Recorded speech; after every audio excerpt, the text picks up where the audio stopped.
pecinta pilu putri Sunan Muria di balik makam keramat Masin Kudus. Sumber, https://www.detik.com. Kudus, sebuah makam di Desa Kandang Mas, Kecamatan Dawe, Kabupaten Kudus, Jawa Tengah dikeramatkan oleh warga setempat. Konon makam itu menyimpan kisah pilu percintaan antara putri Sunan Muria dengan santri keturunan dari Kerajaan Mataram. Makam tersebut adalah peristirahatan terakhir Raden Ayu Nawangsih dan Raden Bagus Rinangku yang berada di Dukuh Masin, Desa Kandang Mas. Makam itu berada di sebuah bukit. Untuk sampai di makam, warga harus berjalan kaki sejauh 300 meter menaiki jalan setapak. Suasana makam terlihat asri.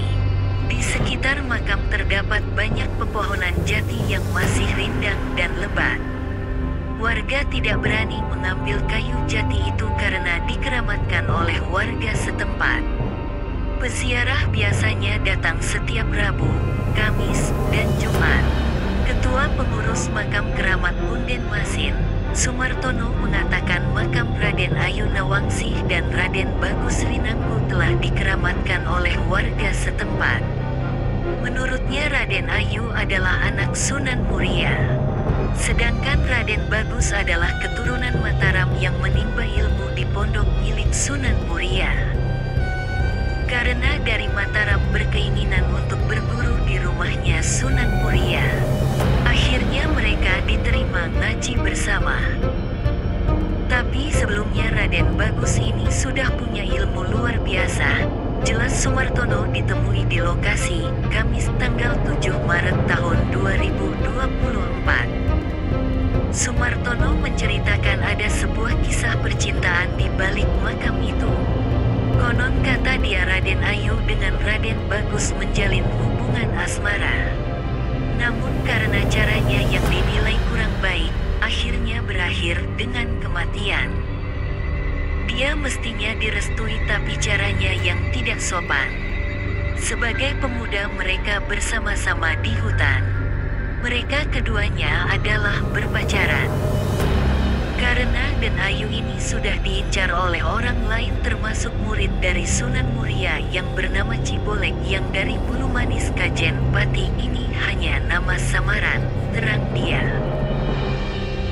Dia mengatakan di balik hubungan asmara keduanya ternyata ada santri dari Pati yang bernama Cibolek menaksir Raden Ayu. Sayang Raden Ayu tidak menyukai Cibolek karena jelek. Raden Ayu memilih Raden Bagus. Namun hubungan keduanya diam-diam diawasi oleh Cibolek hingga dilaporkan kepada Sunan Muria. Cibolek itu jelek, cebol, kecil, memiliki keinginan untuk mempersunting Raden Ayu. Dia Raden Bagus datang itu Raden Ayu tidak memperhatikan Cibolek tetapi yang diperhatikan adalah Raden Bagus. Akhirnya Raden Bagus diberikan pekerjaan oleh Sunan Muria untuk jaga padi di wilayah Muria Selatan atau sekarang Masin, terang dia. Raden Bagus ditugaskan oleh Sunan Muria untuk mengawasi padi di sawah. Raden Ayu kata dia sering mengirim makanan kepada Raden Bagus saat menjaga padi di sawah. Ternyata Cibolek, kata dia, diam-diam mengawasi keduanya yang sedang menjalin asmara di sawah. Cibolek diam-diam melaporkan keduanya kepada Sunan Muria jika keduanya berpacaran di sawah.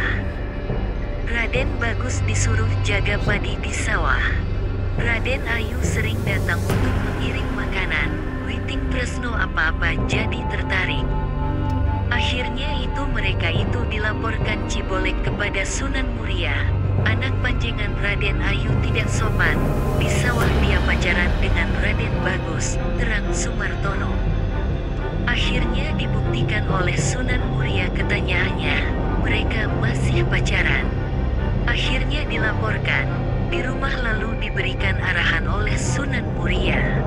Namun mereka tetap menjalin hubungan, lanjut Sumartono yang sudah belasan tahun menjadi ketua pengurus makam keramat Masin itu. Sumartono menceritakan, Cibolek melihat lagi mereka pacaran lagi. Cibolek lalu melaporkan kepada Sunan Muria bahwa padinya dirusak dimakan burung itu. Padinya dimakan habis.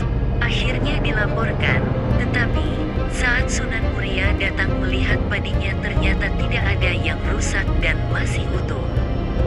Singkat cerita, Sunan Muria murka melihat anaknya yang menjalin hubungan dengan Raden Bagus. Sunan Muria bahkan mengancam akan memanah putrinya sendiri. Nahas ancamannya itu justru menjadi kenyataan dan dia memanah ke putrinya. Raden Bagus yang melihatnya langsung menghadang. Panah itu lalu mengenai Raden Bagus hingga meninggal dunia.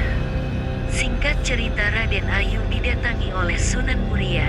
Karena anaknya sudah senang dengan Raden Bagus, saya tidak mau pulang kalau tidak bersama dengan Raden Bagus. Kalau tidak mau pulang saya jemparing anak panah karena berniat jemparing di sini ada setan. Akhirnya lepas. Raden Bagus tahu kalau Raden Ayu mau kena jemparing, terus dihalangi oleh Raden Bagus dan akhirnya meninggal. Akhirnya dimakamkan di sini, terang dia. Raden Bagus dan Raden Ayu akhirnya dimakamkan di Masin yang sekarang dikenal Desa Kandang Mas. Warga berdatangan di makam tersebut, terutama saat hari Rabu, Kamis, dan Jumat. Mereka datang baik hanya sekadar berdoa hingga berharap mendapatkan jodoh. Terus banyak yang datang ke sini. Sudah sore sampai subuh tidak pulang-pulang, maka disabda menjadi kayu jati. Jati ini adalah sabda dari orang-orang yang taksiah yang tidak mau pulang, pungkas dia. Camat Dawe Fami Dwi Arfana yang datang saat tradisi Sewu Sempol di makam keramat berharap agar masyarakat mendapatkan berkah dan ridho berkat menggelar sedekah kubur tersebut. Kami dari kecamatan hanya bisa berdoa, semoga mendapatkan keberkahan kita semua. Tujuan untuk bersedekah berharap ridho Allah, katanya ditemui